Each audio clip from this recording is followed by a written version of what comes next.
Buenas tardes, les habla Gonzalo Gutiérrez. Vamos a comenzar a desarrollar la unidad de estados límites de servicio. Esta unidad la vamos a dividir en dos clases.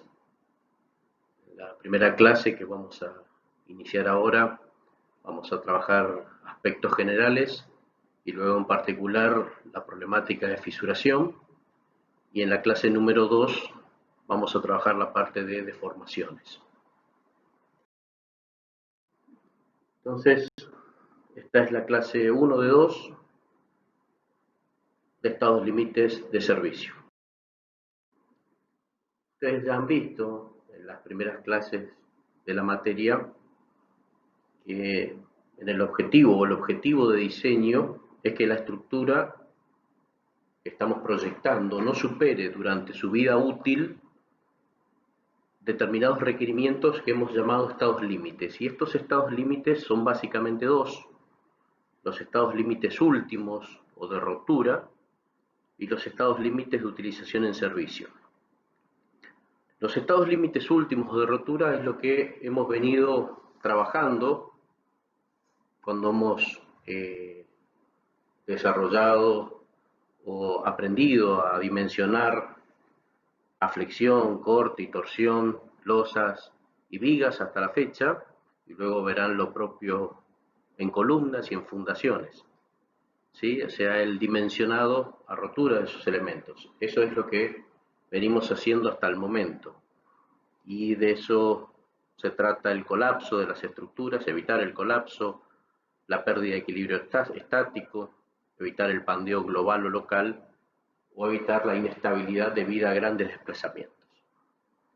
Pero quizás tan importante como el estado límite último de rotura son los estados límites de utilización en servicio, que tienen que ver con el control de deformaciones, que no haya deformaciones excesivas que dificulten el uso normal de una estructura, que no haya fisuración excesiva, que no haya oscilaciones excesivas, filtraciones y corrosión. Filtraciones y corrosión tienen mucho que ver con las deformaciones y la fisuración que mencionaba anteriormente. Todos los elementos de una estructura sometidos a flexión se fisuran. Y en realidad el proceso de fisuración se inicia muy por debajo de las cargas de servicio y probablemente antes de que actúen las cargas debido a un fenómeno que ustedes ya conocen, que son las tensiones iniciales por retracción de fragua, impedido. Entonces, la fisuración se produce tanto por flexión como por retracción de fragua. Y en realidad, las fisuras, ustedes ya saben esto, no solo son inevitables, sino que además las estructuras se proyectan considerando fisuración. Ustedes saben que trabajamos en estado 2 y el estado 2 del hormigón es en condición fisurada.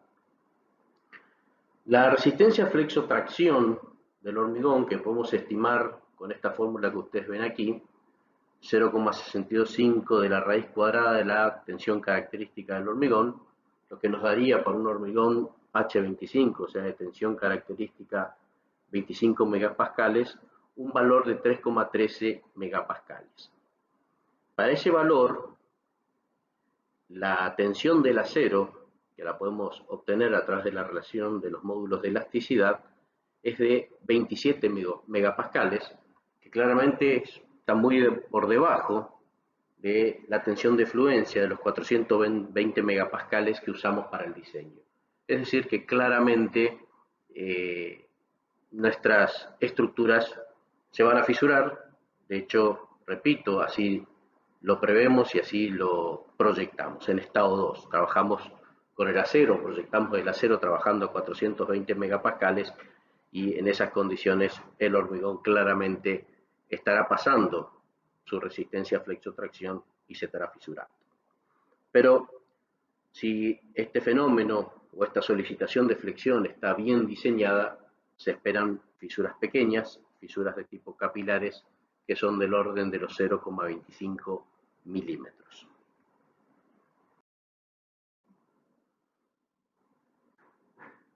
Hay tres motivos principales por los cuales es necesario limitar el ancho de las fisuras en el hormigón. La apariencia, o sea, cuestiones estéticas, la corrosión y la impermeabilidad. La apariencia es importante fundamentalmente en el caso de hormigón visto, donde el agrietamiento tiene un papel muy importante.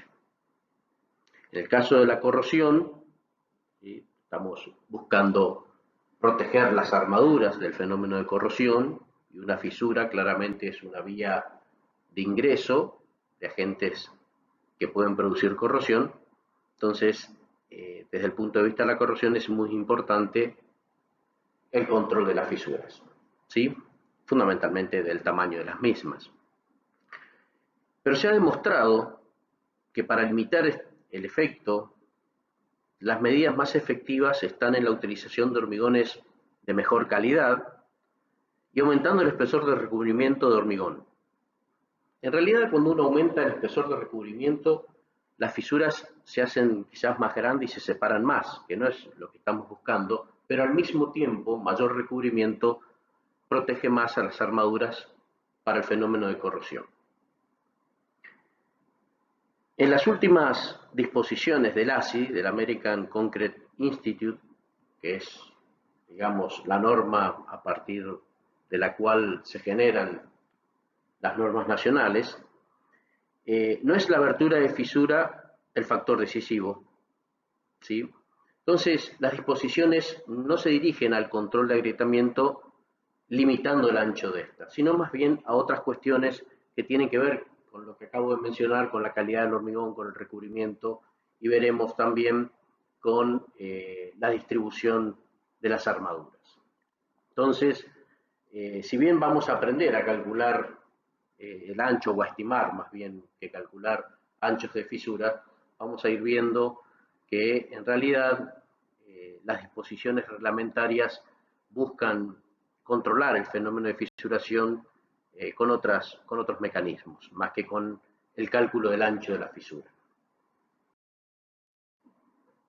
Y en el caso de la impermeabilidad, realmente cuando uno busca estructuras impermeables, ahí sí se requiere una severa limitación del ancho, ¿sí? Esto es para elementos que contengan líquidos o granos, por ejemplo, piletas, tanques, o sea, cualquier estructura de hormigón que ustedes puedan imaginar para contener líquidos y donde la impermeabilidad sea un factor decisivo. ¿Cuáles son las variables que afectan el ancho de fisuras? La conformación superficial de las barras de armaduras, esto también lo han visto al inicio de la materia.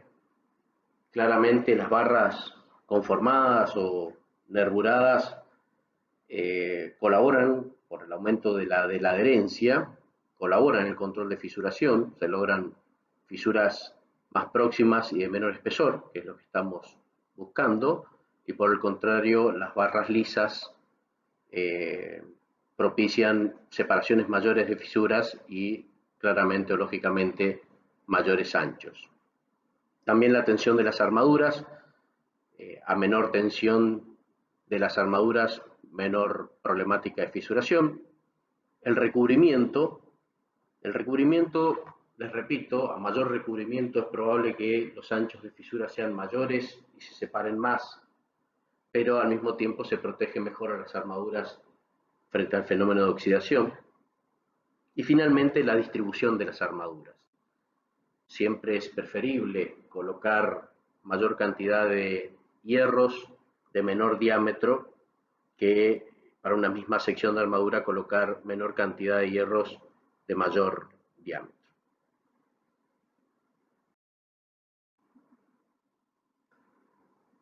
Si entramos específicamente al control de fisuración por flexión, veamos qué dicen los códigos. Dice el Código Nacional, el Reglamento CIRSO 201, y luego veremos también algo referido al ASI. Debido a las pruebas de exposición, o debido a que las pruebas de exposición indican que la calidad del hormigón y la compactación adecuada del mismo, o sea, una buena colocación del hormigón en obra, y un recubrimiento apropiado son factores muy significativos para la protección de la armadura contra la corrosión, además del ancho de fisuras, el reglamento CIRSO 201, en lugar de establecer prescripciones directas sobre el ancho de fisuras, establecen, además de calidad de hormigón y recubrimientos para distintas situaciones, y además las exigencias de compactación, por supuesto, que también están indicadas en la norma, establecen especificaciones para la distribución de la armadura de flexión. Que ustedes ya saben porque lo hemos visto en losas y lo hemos visto en vigas cuando hablamos de separaciones máximas de armaduras, un poco tiene que ver con este fenómeno o esta práctica de distribuir mejor las armaduras para el control de la fisuración. En investigaciones desarrolladas en los últimos años y que están resumidas por el Comité ASI 224 sobre el control de la fisuración en estructuras de hormigón, se establece que la tendencia del diseño de hormigón armado y pretensado para asegurar una fisuración aceptable bajo cargas de servicio consiste en proveer un detallado adecuado. ¿Qué es un detallado adecuado? Bueno, requisitos de armadura mínimo, que hemos visto también nosotros, correcta selección de los diámetros, separación de las barras y reducción de las restricciones. Es decir, las restricciones son el hormigón claramente y sobre todo por contracción y temperatura, si está restringido, o sea, sus condiciones de borde evitan un libre desplazamiento, se produce fisuración. Y esto tiene que ver fundamentalmente con el proyecto de juntas, que ya vamos a ver un poquito más adelante. Y todo esto antes de tratar de aplicar métodos sofisticados para calcular las fisuras. Todo esto, en definitiva, es lo mismo. O sea, las normas internacionales y las normas nacionales más bien evitan el cálculo del espesor de las fisuras, que significa aplicar métodos sofisticados con determinada probabilidad de certeza, pero evitan esto y más bien se apunta a trabajar sobre, insisto, la calidad del hormigón, los espesores de recubrimiento, los diámetros de las barras, las separaciones de las mismas. Fíjense, por ejemplo, ustedes esto ya lo conocen, esto está en el CIRSO 201, es la tabla 2.5, donde en función del tipo de exposición de la estructura se determina una calidad representada por la tensión característica, una calidad mínima de hormigón a emplear. También el código 201, el reglamento 201, en la tabla 771, esto también lo hemos visto en losas y en vigas y en el trabajo práctico del edificio, se indican los recubrimientos que deben adoptarse como mínimo para distintos elementos estructurales, para distintas situaciones de esos elementos estructurales y, por supuesto, para las distintas clases de exposición.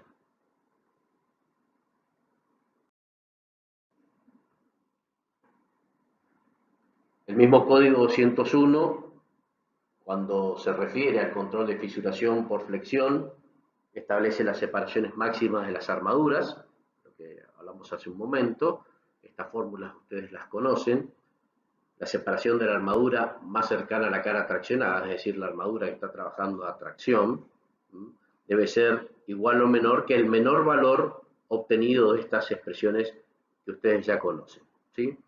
Que es 380 por 280 sobre la tensión de servicio del acero, menos 2,5 veces el recubrimiento y 300 veces 280 sobre la tensión de servicio del acero. La tensión de servicio del acero se puede estimar en el orden de 2/3 de la tensión de fluencia. Deben tener presente esto que está indicado acá abajo, que estas restricciones o estas prescripciones no son suficientes para medios muy agresivos o cuando se diseñe para ser impermeable, ¿sí? Esto es para fisuras, si bien capilares, como decíamos hoy, del orden de los 0,20, 0,25, 0,30 milímetros, cuando se necesitan estructuras más impermeables, sea porque van a contener líquidos o porque están inmersas en un medio agresivo, se necesita mayor control de la fisuración y estas fórmulas que ustedes están viendo aquí dejan de ser de aplicación, o sea, hay que aplicar criterios más restrictivos. Siguiendo con las disposiciones del código 201, del CIRSO 201, por ejemplo, cuando se refiere a alas de las vigas T cuando están solicitadas a tracción, también requiere una distribución adecuada de la armadura y básicamente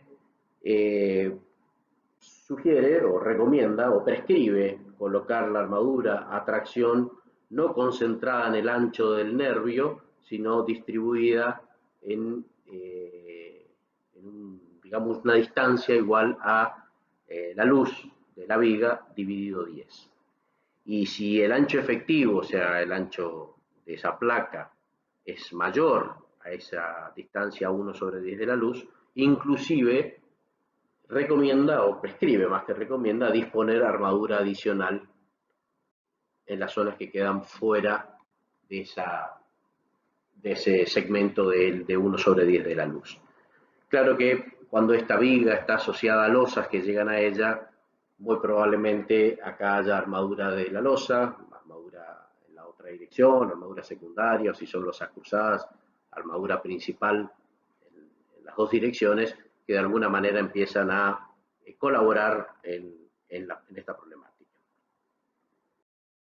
También el reglamento CIRSOC, siguiendo con, digamos, las prescripciones para el control de fisuración por flexión, en el caso de vigas, digamos, poco altas, mayores a 0,90 metros de H, indica la necesidad de colocar armadura en las caras traccionadas, ¿sí? Esto se los muestro en la imagen siguiente, lo tienen, recomienda colocar, vamos a ver acá, el caso de la izquierda es el tramo de una viga, donde tenemos la compresión arriba y la tracción abajo, es una viga con H mayor que 90 centímetros, esta es la armadura calculada por tracción, del momento positivo, y esta es la armadura de piel que debe estar colocada dentro de una distancia H sobre 2 desde el borde traccionado, ¿sí? Y acá a la derecha tiene el mismo caso, pero para un momento negativo, o sea, la tracción está arriba, y del mismo modo, a una distancia H sobre 2, desde la cara traccionada, debe colocarse esta armadura de piel para controlar la fisuración. Esa armadura de piel tiene que respetar las separaciones máximas que hemos visto, y en realidad no hay una cuantía normada, no hay una sección determinada, normalmente se suele colocar alrededor de 2 o 2,1 centímetros cuadrados por metro de altura.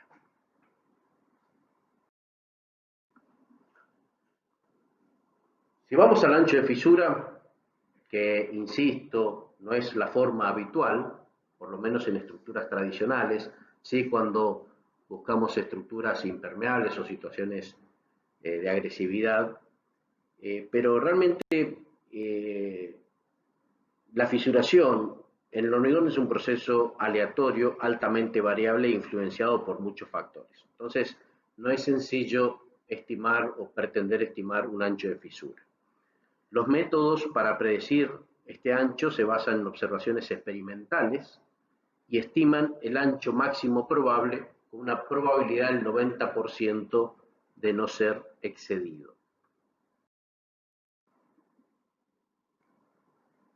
Si bien, ya lo hemos dicho, la forma actual de garantizar el cumplimiento del estado límite de abertura de fisuras por flexión propio de los elementos de hormigón armado no parte directamente del cálculo del ancho, les voy a presentar un método para estimación de este ancho. ¿Para qué? Porque ayuda de alguna manera a comprender el comportamiento y además para ser usado en casos especiales como hablábamos hoy, cuando hay mayores restricciones en cuanto a durabilidad.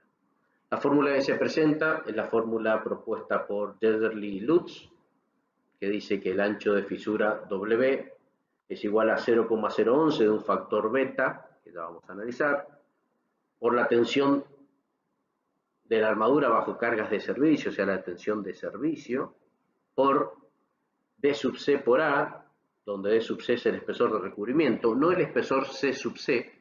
Este es un recubrimiento medido al eje de la armadura más próxima a la cara traccionada, ya se los voy a mostrar, y A es el área de hormigón que rodea a una barra, ¿sí? Esto elevado a 1/3. Aquí vuelvo a repetir los factores que componen la fórmula. W es el ancho de fisura, beta, que nos había quedado pendiente, es la relación entre H2 y H1, donde H2 es la distancia del borde traccionado al eje neutro y H1 es la distancia del centroide de la armadura al eje neutro. Eso normalmente se puede adoptar un valor de 1,2 para vigas y 1,35 para losas. F sub S, repito, es la tensión en servicio de la armadura. D sub C es el espesor de recubrimiento, pero no el C sub C que venimos manejando, sino es la distancia del borde traccionado al eje de las armaduras más próximas a ese borde traccionado, aquí lo tienen indicado. Y A es el área de hormigón que rodea una barra. Entonces, si tenemos el hormigón o el área de concreto efectivo que está en la zona de tensión o de tracción, si esa sección de hormigón la dividimos por la cantidad de barras, vamos a tener el área de hormigón que rodea a cada una de ellas.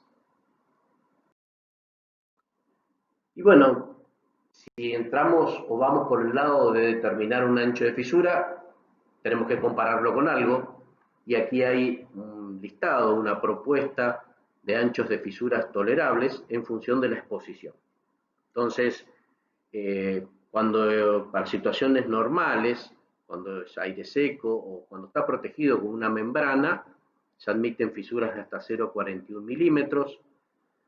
Cuando hay situación de humedad, aire húmedo o suelo, que es la situación quizás más normal que la anterior de los edificios, porque los edificios no suelen estar con membranas protectoras, es de 0,3 milímetros.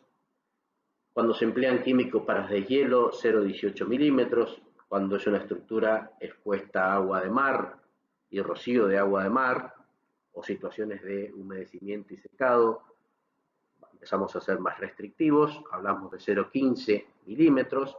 Y cuando buscamos estructuras impermeables, descartando conductos a presión, ese ancho de fisura baja, el valor tolerable baja a 0,10 milímetros. En condiciones normales y con las disposiciones normativas normales, nosotros vamos a lograr fisuras del orden de los 0,25, 0,30 milímetros, que son tolerables y adecuadas para las condiciones normales de los edificios. Cuando tenemos situaciones especiales y requerimos bajar el ancho de fisura, tendremos que tomar medidas diferentes o más restrictivas a las que figuran en las normas, o por lo menos en la norma argentina.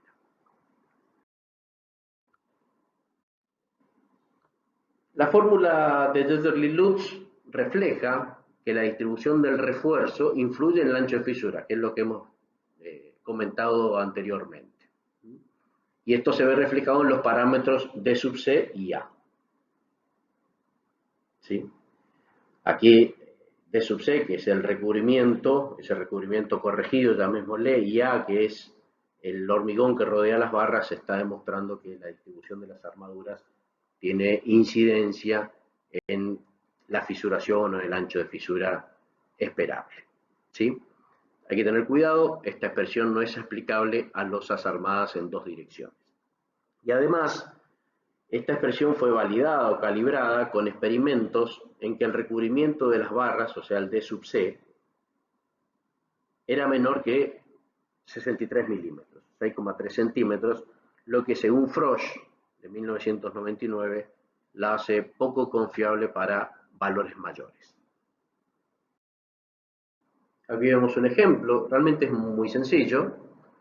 Aquí tenemos una viga traccionada abajo, con armadura de 5 hierros del 12, el D sub C es de 32 milímetros, ¿sí? Podemos calcular la distancia al centroide, o sea, el valor de I, al centroide de las armaduras, va a ser ese 32 más 2/5, que es la relación entre, digamos, la cantidad de hierros que hay en segunda capa y los hierros totales, por la distancia entre los centros de las armaduras de las dos capas, y eso nos va a dar la ubicación del centroide de armaduras.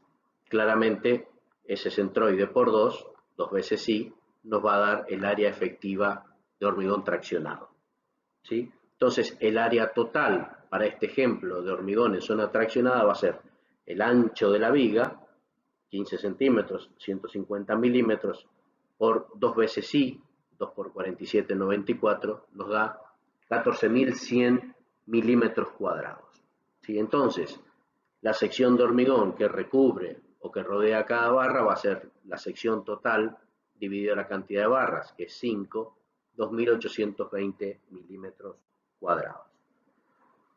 Tomando un beta para vigas, que era la relación H1 sobre H2 igual a 1,2, y tomando la tensión de servicio del acero igual a 2/3 de la tensión de fluencia, se aplica la fórmula, que ya no tiene mayores secretos, y da un valor de fisura o de ancho de fisura previsto de 0,165 milímetros. Esta es la forma, o una de las formas, de estimar el ancho de fisura en una viga traccionada, o en la parte traccionada claramente de una viga.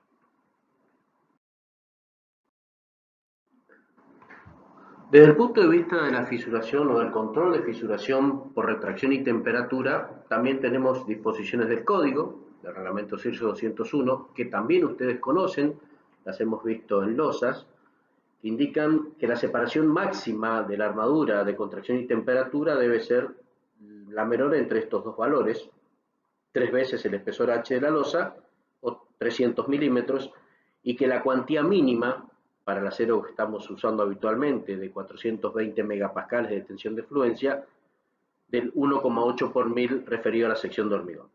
Nuevamente, y del mismo modo que en flexión, estas restricciones no son suficientes para medios muy agresivos o cuando se diseñe para ser impermeable. Fíjense aquí.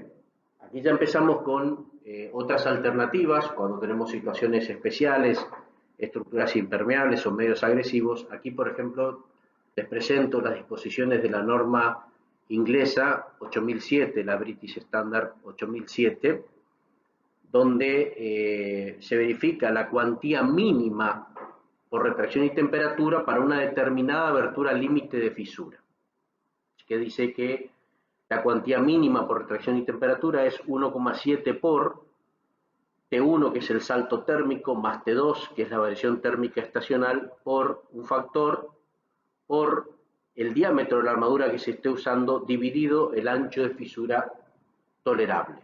Entonces, suponiendo un salto térmico, que ya les voy a explicar qué es, de 30 grados, una variación térmica estacional que conocen de 25 grados, y vamos a suponer que aceptamos un ancho de fisura de 0,20 milímetros. Acuérdense que teníamos esta propuesta, ¿sí?, con distintos anchos tolerables para distintas condiciones de exposición. Supongamos que aceptamos 0,20 milímetros y aplicamos esta fórmula y nos da, si estamos usando hierro de 10 milímetros, una cuantía mínima del 4,7 por mil, y si estamos usando un hierro del 12, una cuantía mínima del 5,6 por mil. Claramente, si estamos aumentando las restricciones en cuanto al ancho de fisura tolerable, hemos bajado a 0,20 milímetros, esas cuantías que la norma argentina propone en 1,8 por mil, comienza a elevarse en forma considerable. Este salto térmico lo podemos ver aquí. Esta es una propuesta del INTEMAC, un instituto español, ¿sí?, donde da distintos valores de saltos térmicos. Aquí lo tenemos, saltos térmicos para losas con encofrado metálico, aquí saltos térmicos para losas con encofrado de madera, y aquí saltos térmicos para losas hormigonadas sobre el terreno, distintos espesores y distintos valores de contenido de cemento por metro cúbico de hormigón. Entonces, supongamos que vamos a hormigonar una losa sobre un encofrado metálico, una losa de 200 milímetros, 20 centímetros de espesor, y tenemos un hormigón con 350 kilos por metro cúbico un hormigón con 350 kilos de cemento por metro cúbico, nos estaría dando un salto térmico de 10 grados, en este caso. ¿Sí? Esta es una forma de estimar ese valor de sub 1 que veíamos en la fórmula de la British estándar.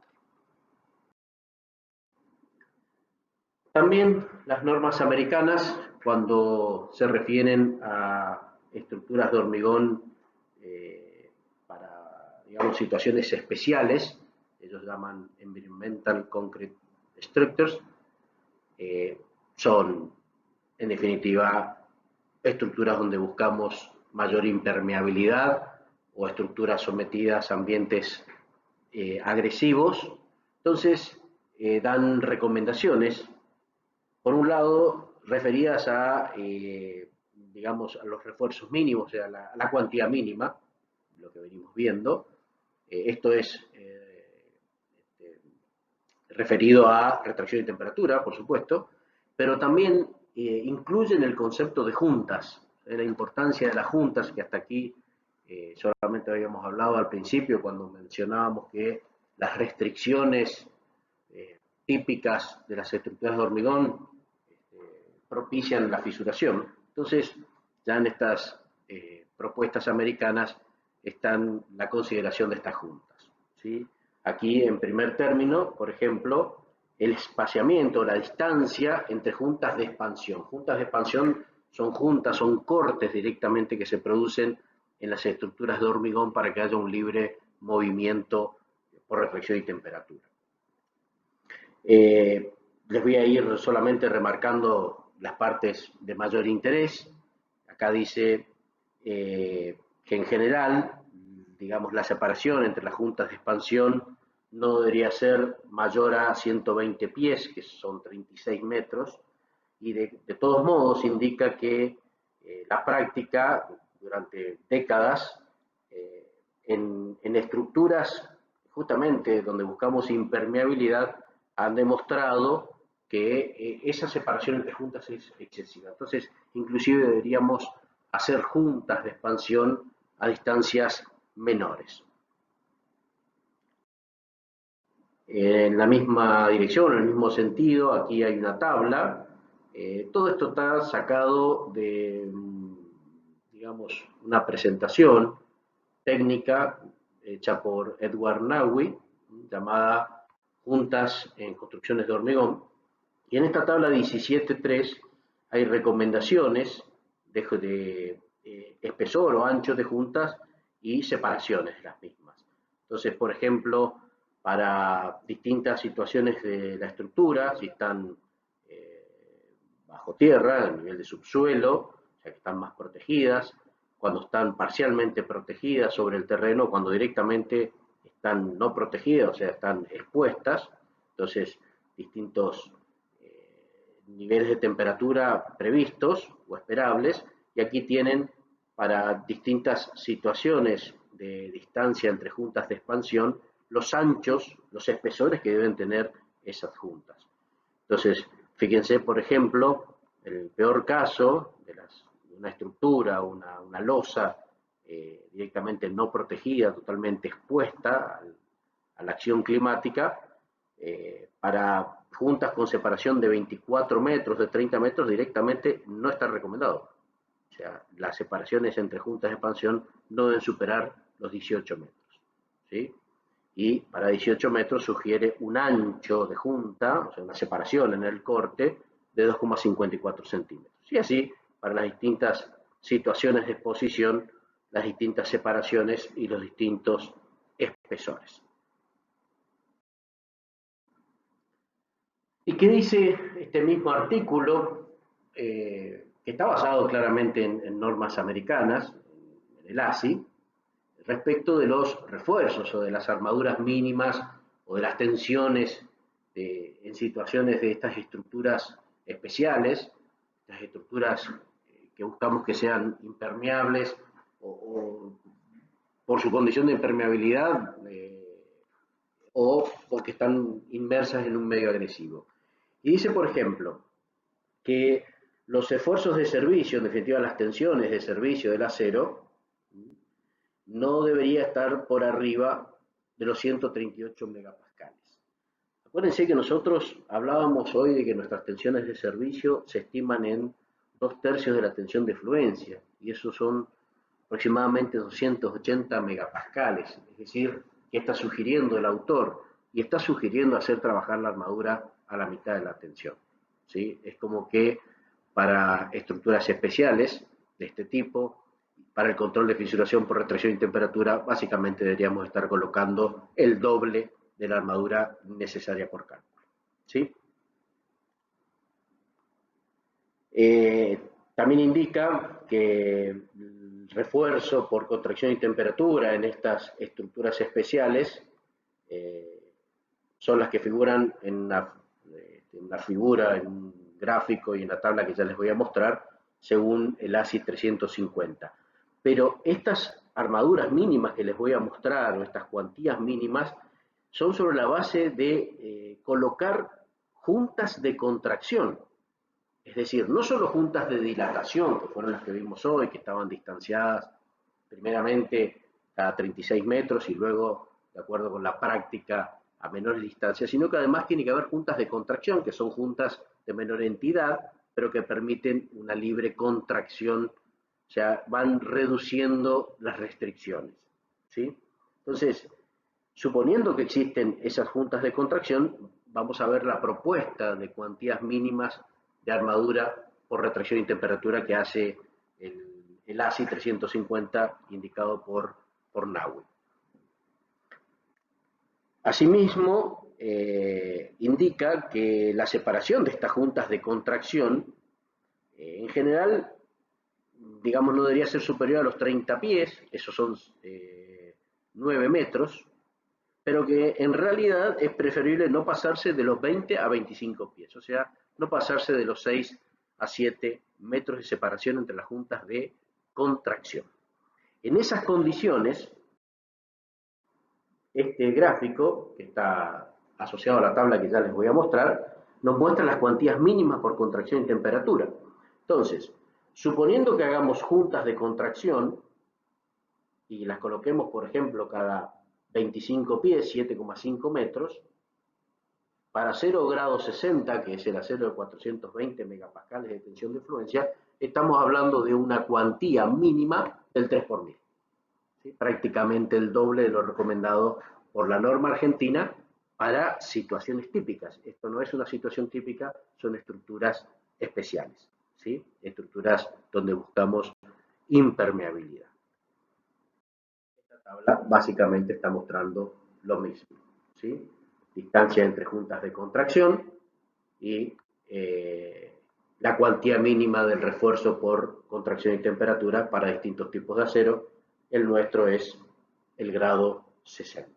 Fíjense que si no usáramos juntas de contracción, y por ejemplo podríamos suponer que la fórmula que vimos hoy de la British Standard, donde no se mencionan las juntas, está en una condición de sin juntas, fíjense que para separaciones de juntas de 40 pies o más, podemos suponer sin juntas, la cuantía es del orden del 5 por 1000, valor muy similar al que habíamos obtenido con la British Standard, para una fisura de 0,20 milímetros. ¿Sí? Si bien es cierto que quizás para estas estructuras especiales deberíamos ir pensando en fisuras quizás un poco menores, de 0,15 o 0,10 milímetros, y entonces en la aplicación de la British Standard nos daría a un valor mayor de cuantía. Y en todos los casos superiores a la que estamos usando habitualmente con el código CIRSO 201, pero que claramente no está previendo la situación en estas obras especiales. Finalmente, para que tengan una idea de lo que estuvimos hablando, aquí les dejo un detalle de una junta de contracción en una losa de fondo, por ejemplo, de una pileta. Esta es una junta de contracción quizás atípica. Las juntas de contracción no son de corte completo. Aquí está la sección de hormigón totalmente cortada, ¿sí? Con una separación muy pequeña, de 5 milímetros, es suficiente para una junta de contracción, y tiene un pasador para controlar los esfuerzos tangenciales, que no se muevan en forma diferencial las losas, ¿sí? E inclusive este pasador tiene un casquillo que le permite un ligero movimiento, ¿sí? Esto es quizás, no es una solución típica de una junta de contracción. Una junta de contracción típica no se corta toda la sección, se pone el pasador, en principio no habría necesidad de dejar este espacio para que se mueva, y esto se corta con una sierra, se aserra y se debilita la sección de hormigón para que cuando busque fisurar, fisure en forma controlada donde lo hemos previsto. O sea, esta es una solución poco más desarrollada, donde ya no se especula con debilitar la sección de hormigón, sino que directamente se la corta. En este último caso, una junta de dilatación, ¿sí? La junta de dilatación, sin ninguna duda, cortamos totalmente la sección, generamos una separación que la podemos obtener de esas tablas que vimos hoy, ¿sí? Que provienen del ASI, donde en función de la separación entre las juntas de dilatación nos proponen un ancho de junta. En este caso nos dio 22 milímetros, ¿sí?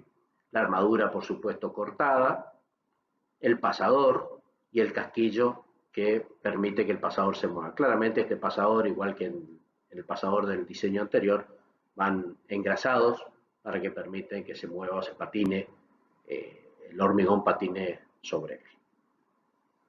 Bien, con esto se puede dar por terminada la clase 1 de 2 de estados límites de servicio, donde hemos visto dentro de estos estados límites el control de fisuración, tanto por flexión como por retracción y temperatura. En primer término, en las condiciones tradicionales o habituales de los edificios, de las estructuras más comunes, y sobre el final para aquellas estructuras especiales donde buscamos cierto grado de impermeabilidad, sea para contener líquidos o cierta necesidad de reducir los diámetros, los espesores de fisuras por estar colocado, ubicado en un medio agresivo. Buenas tardes.